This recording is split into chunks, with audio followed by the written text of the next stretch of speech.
Hey guys, and welcome to day 2 of Season of Thanks. I'm Becky Gott, just in case you're just joining us. I chose to do this because this is a really hard season sometimes. Sometimes the holidays, even the change of weather, as much as we appreciate all the new birth that comes with fall, there's still so many things that try to get between us and our enjoyment and our joy and our thankfulness. That sometimes we just have to come together in agreement to be against that, right? So we're going to lift it up. We're going to lift up this season, and we're really going to dig. And this morning, yesterday and today, what jumped out at me was redemption, right? So today, day 2 is going to be on redemption, but I also want to point out that tomorrow night after that live is whenever I'm going to close the group, just for more discussion and closer fellowship and community, that we can all kind of come together and we can walk through this together and support each other more openly, get to know each other. Look, friend the people who are here, the people who are commenting, the people that you have things in common with. If you just say, hey, I think that might be my tribe, friend those people. That is what social media is for, and we need to take it back, okay? So whenever I was getting in my Bible, right, this was in Hebrews 13 through 16. And kind of what happens is I start reading and then I get carried away and I forget to highlight things. And even when I go back over it, so much content is relevant. So I'm not even going to be quoting exact scripture here. None of that is exact scripture. Those are all things that I received while I was reading it. Things just the way that I look at things. And if you're my Facebook friend and you saw earlier today, the phrase, even those who are crucified with Jesus mocked him. And in that state of being alone and being attacked and being, just tortured where we are, we forget that the others around us are just as miserable. Now, no, we're not literally going to be on a cross, and no, we don't literally get to be next to Jesus and receive from him. But whenever you can see that a tortured soul will join the fray to lighten their own load, to draw attention away from them, if it is on you, then they are safe. That really made me pity the people who got to be on the cross next to Jesus, because you can see so much just hate and so much being aimed at Jesus that was not on you at that moment. That how easy would it be when you are so overcome by pain and so knowing that you're going to die, knowing that your end is near, to hear the noise coming off of these people when you really just want to die. And how symbolic is that of sometimes how we feel in this season of, I just don't want to be here, but I'm so afflicted while I have to be here. And it really just made me see those who suffered with him at the same time in a different light. And then to know that even later, even being mocked in that time and being jeered on by people who were not even know better than he is, but not even close to as good as he is. And that Jesus still forgave, that they still got their, one of them got his, heavenly reward because he was extended grace, even in that time. That how hard it is for us to choose to extend grace, but bullying and, that spirit of depression, they have been attacking people since the beginning of time. And we've been fooled into believing that those are modern day things. Just because we talk about it now and we actually call it, depression and bullying, doesn't mean that it hasn't been there. It just means that it's identified by something else now. So, the first thing that jumped out at me was that although we were created with free will, we weren't created with free life. And that the whole redemption process was necessary even from the beginning. And we know that Adam and Eve, they were created perfect, right? And dang it, they chose to sin. Dang it, that dang apple, that Eve, I'm telling you, those things, those choices were welcomed here. That sin was welcomed on this earth, and that redemption, everything in the Old Testament was building up and building up and building up to that redemption, and that all of those super high lofty standards of all these things that you had to physically go and burn and sacrifice, that only God could enjoy the aroma, that was his blessing to him, that no one else was able to benefit from it, that was our giving towards our life to make up for our free will, right? And so whenever Jesus came back for us and he offered himself for that free will, for that free life, and we look at it in terms of actual trade-off. We no longer have the Old Testament sacrifices. We no longer have to burn things, right?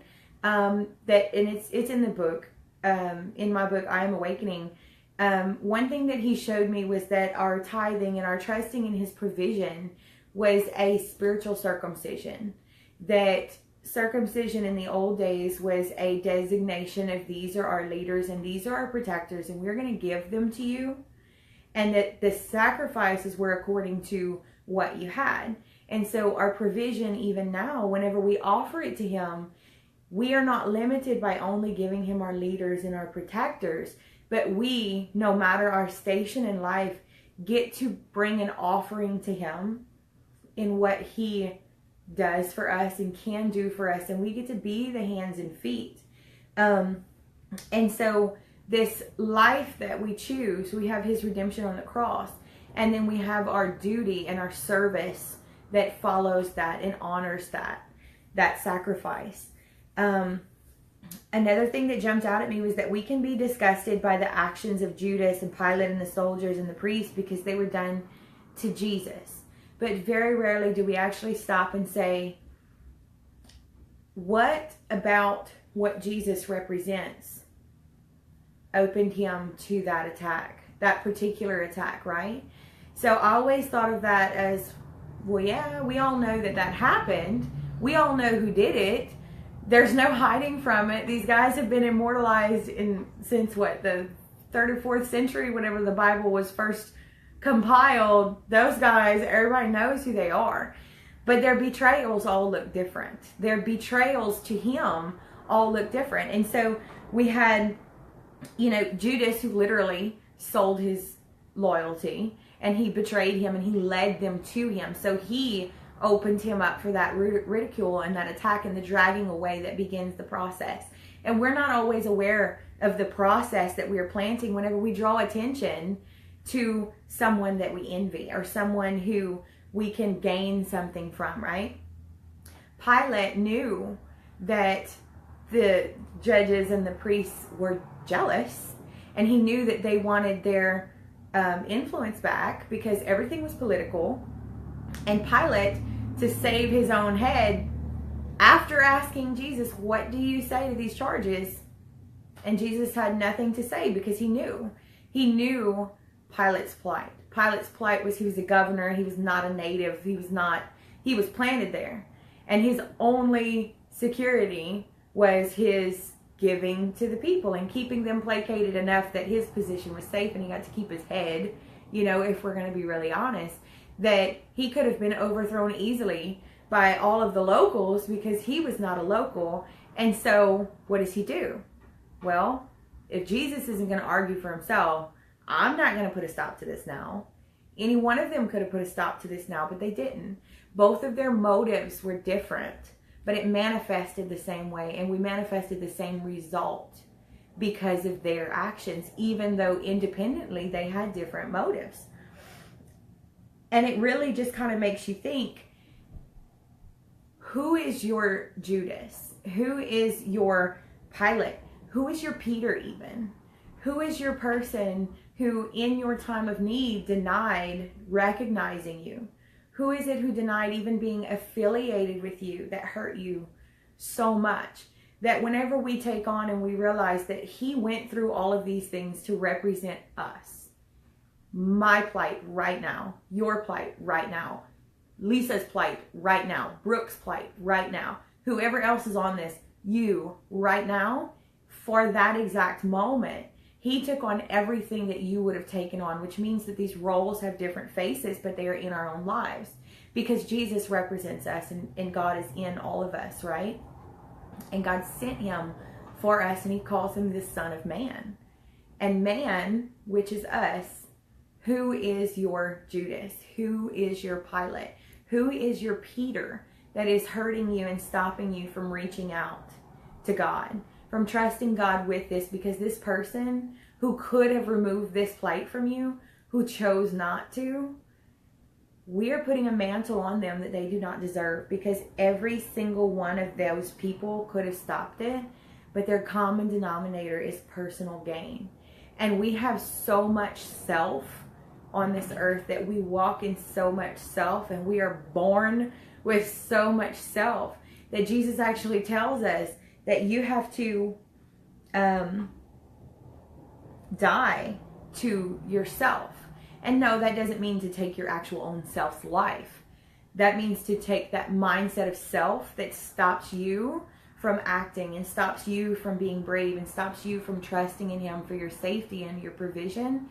That part has to die, the part that we've given so much authority to, so that we can be redeemed, so that the final end product, even at the very end, whenever he accepted death into his body and he said, "Why have you forsaken me?" That's us, guys. I have had that moment. I have cried out and I've said, "How could you let this happen to me?" And you know what the first thing that came to mind was? Jesus. And do you know how quickly I was ashamed because I dared to use the same words as Jesus in that plight? But Jesus knew, even in that plight, in that moment, as petty on earth as my issue was, he knew it. That's why he used those words before I did. He used those words before we did, because he knew in that moment when we would feel so betrayed that it would be so much easier to aim our anger at God than where it belonged, even if it's ourselves, because we don't think to look at our roots, that are ourselves ruling the roost instead of where it is supposed to be. And another thing that was super unpleasant, just so unpleasant, guys. And when we talk about discipline, having a look for the joy and the thanks in it, one thing he showed me, this was yesterday. Of course, it's always, I'm just going to tell you now that if you're talking to someone else and you're giving someone else advice, you're counseling them, you're mentoring them, whatever you have to say to them, they were placed in front of you for a reason, because you needed it too. Okay. And sometimes it hurts. I'm not even going to lie. And he said, if you reject someone, you reject God in them, which is God in you. What reflection of you are you rejecting? So what is it about you who makes me so angry? What is it about you who hurts me? What is it about you that shuts me down, that I see in myself that I'm rejecting? No, this is not a part of me. No, it is not welcome here. I would never do that.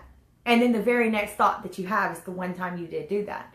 And so our first Eve reaction is to say, no, I have a good reason for doing that, because I didn't mean it that way.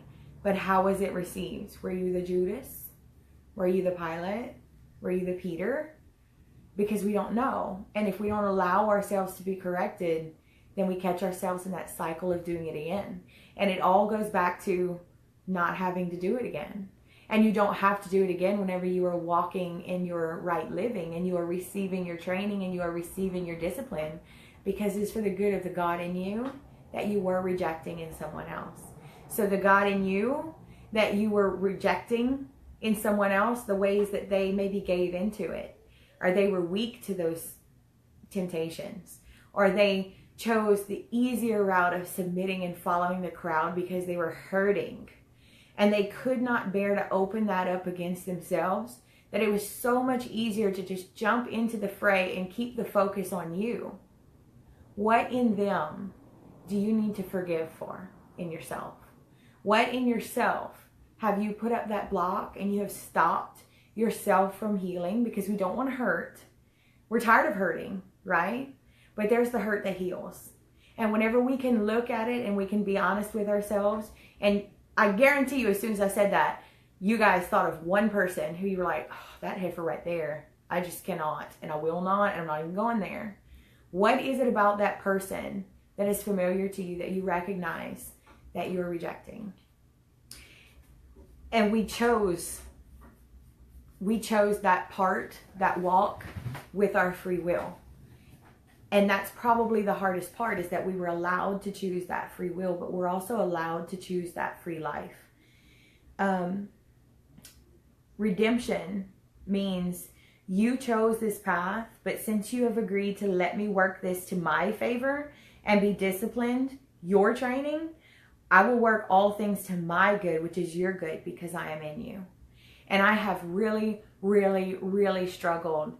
Well, that sounds kind of selfish to be, working everything to his favor. I don't like this plan. I don't like the way that this turned out, because I did not accept his role in me. And I did not accept that anything to his favor had to be my favor, because he really was in all of that darkness with me.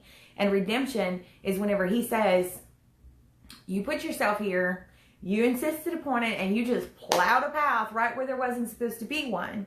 But now that you know, and now that you're accepting your discipline, I will redeem this, and I will work this to your favor, and it will be your testimony, and it will be amazing, and it will be beautiful, and you will have joy right where you are as you march yourself right on out of that place. And he could have, Jesus was offered. This is the part that got me. We don't like to suffer. We don't like to be miserable.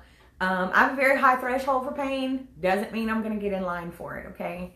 And Jesus, in this crucifixion process, he was offered wine drugged with myrrh. Now, if you know anything about oils, you know that I can't say exactly why that is important. But I'm going to tell you, the Bible says that wine was drugged with myrrh. And he could have chosen to dull the effects, but he did not offer a dulled redemption. He offered a full redemption, which means you will have pain, and you will struggle, and you will have to walk through every single step of it, because that is the path that he chose, because that is the most fulfilling path and the most applicable for every single one of us. Does that mean that you cannot choose the help? Becky used myrrh all day today. I use myrtle too. As soon as I read that he rejected wine drugged with myrrh, heck, if it's that good, I want some too. Like, I didn't drink any wine, but you can bet that I had myrrh in all my places. Because sometimes it's easier to get past the block that tells you you don't want to hurt here by accepting your help, to get around the hurt, to see what is trying to come to you. Whenever you can stop your pre-programming and say, I'm going to take down these blinders and I'm just going to let it come. And to the point of where I had to be laying on my couch today and God, okay, I promise, I am not moving from this spot until you tell me until you can tell me whenever I came into agreement with the Spirit. When you can tell me when I accepted the spirit of poverty in my life and gave it authority, then I'll get up. And I had to take moments and dull my thoughts so that I could receive what he was trying to show me. And sometimes that is necessary. But our redemption is not dulled. Our reaction is not dulled. He could have dulled his body, but he chose not to, so that we could have full redemption. We don't get the watered down version. We don't get the drunk version that doesn't remember what we were forgiven for. We get the full effect so that we can know exactly how far his intercession for us went in that moment, in that place. And if that's not something to be thankful for, then I don't know what is. Because there is nothing better than having the full picture of every single thing that he delivered us from. And he chose to not be dulled so that we could have that full promise. Another thought from there, and like I say, y'all just gonna have to read Hebrews 13 to 15 because I didn't highlight anything. I didn't even bring my Bible in here because I really just feel like sometimes that can be a distraction to try to quote and trip up and try to remember where I was and where my spirit took me. I can tell you that I read way past that this morning. I'm probably on day 5 and had to come back to this and go, okay, Becky, focus, because this is important. He could have rejected death, but he accepted it because we have to also. Not one of those who betrayed him or turned from him is still living. Not a single person who betrayed Jesus, like Jesus. Not a single person who turned away from such a spirit is still alive. We know their names and we know their reputations, but he actually says that he is not a God of the dead, that he is a God of the living. We don't serve a God of the dead. We don't serve a God who benefits from us being spiritually dead. He benefits from us being spiritually alive. And if you have wondered and you have sat in your place and you have just pondered, why am I here? You are living because God in you only serves the living. We do not serve a God of the dead. And your purpose here on this place does not serve him if you are not here. It does him no good. Because as you can see, we all know who Peter was. And Peter was comforted whenever the angel came back, and he said, whenever he was waiting in the tomb, and he said, go find the disciples and Peter and let them know that he is risen. Because he knew how much it would have hurt Peter to betray him. And how much grace do we give the people, y'all got the free-zones right now, how much grace do we give people who betray us for the hurt that it costs them and a part of them to betray themselves whenever we choose not to forgive. And yet Peter was so important that he was mentioned specifically more than any other disciple to let him know that Jesus is risen and he's okay. How important is forgiveness for people who have hurt us, who have betrayed us, who have spoken against us, who have denied us, to know that we are okay and we are risen and we are reborn and that we are not damaged and we are not broken because of their one action, that we have placed a mantle of perfection on people who did not deserve it and did not ask for it because we gave them the responsibility that was not theirs in the first place. An undying loyalty that is not due to us. It's due to God. And God in us, that rejection of God in them, that hurts him. It benefits us. Even if it is not accepted over there, we have opened the door for that forgiveness. And reconciliation is between us and the Holy Spirit and our God, and we're forgiven by our Father, and no one else fits into that equation. Forgiveness harms no one, but it benefits everyone. And one thing I feel really called to say right now is that I was really, really, really irritated at exactly how many times I've had to repeat myself in my marriage. And I mean, like, I can get really on my high horse. I can get on my soapbox like nobody's business. And whenever I was taking a shower, and I was like, why do I have to keep repeating myself? And I hear, it costs absolutely nothing to repeat yourself, but it could cost a lot if you don't. What a way to be knocked off of your high horse, to make you realize exactly how important your words to other people are. That our gift of coming into agreement and speaking life and coming in his name is that important. That he even made sure to know that Peter knew that he was welcome there. Because that recognition of Peter wanting to know that Jesus was okay was an acknowledgement for Peter. He knew Peter was going to come and see. So allow your Peter to come to you. Allow your Pilate to realize that their actions may have been for themselves, but they were a necessary step in your walk. And that's a painful thing to look at. Let your Judas know how much you have grown from their actions and your refinement and your isolation and your discomfort and your misery that you have overcome, because your Judas may not have known that he was a Judas. Your Pilate may not have known that he was a Pilate. Your Peter may not have realized that he was a Peter. But they can't know any of those things as long as we carry them and we heap them upon people and we put that mantle and then we go ahead and we just hike up our cross. All of that has been done already.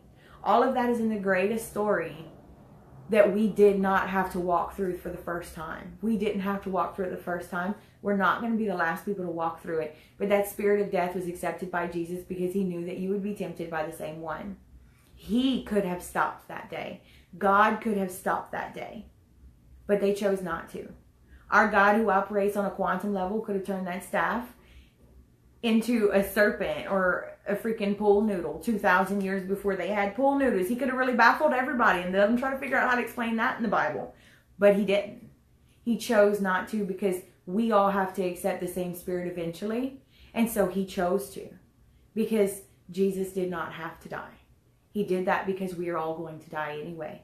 So why are we not living? Why are we not serving the God of the living? And the last thing is that we can live because he redeemed the path and he turned it into our testimony. So this path that we find ourselves on, and we start wondering, well, how did all of these people climb out of here? How did they overcome? When he was laid into that tomb and it was dark and there was so much mourning and there was so much grieving and there was so much sadness and so many regrets, and Peter was ashamed and Judas hung himself and Pilate knew that he sent a good man to his death, it wasn't the end. That we get to roll, but we get to go. And we get to look in that place that was such a place of sorrow, where things were buried and things were just put away like we were ashamed of them, and it was rolled over it so that we can act like that scar on our history didn't happen.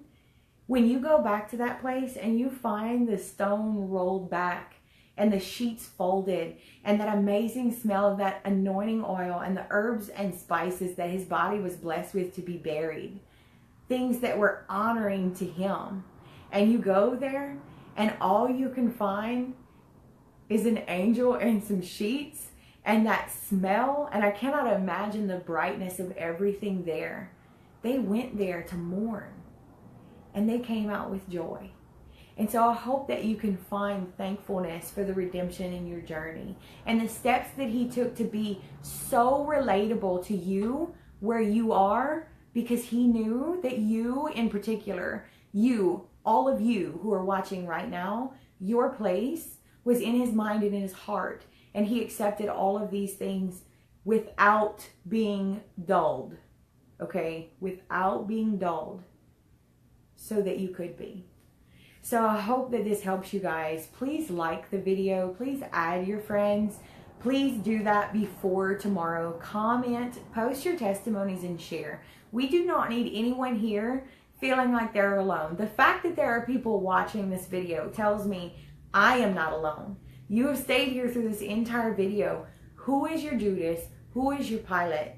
Don't be tagging people and calling them Judas. Like, nobody likes that person. Don't be a petty Betty. Share it. Share it and add them and tag them so that they can have their healing too. I hope you guys have a blessed day. I really look forward to seeing you tomorrow. We're going to talk on the power of our words tomorrow and being thankful for that verbiage that allows us to speak so many things into existence that sometimes we get struck mute so that we cannot. So I'm praying for you guys. Just heaping blessings on you. I really, really look forward to our next guest speaker, which I believe Pastor Josh is November 5th. And we're going to be doing an interview style. So if you have anything that you would particularly, I know a lot of us know his testimony. If there's anything in particular you want me to ask him, just either post it in the group or send me some messages. I'm really, really looking forward to that one. Pastor Josh is like, he's awesome, y'all. When I met him, he was a youth pastor for our kids. So if that doesn't tell you how way back that goes, I hope you guys have a blessed night and be praying for each other. I love you.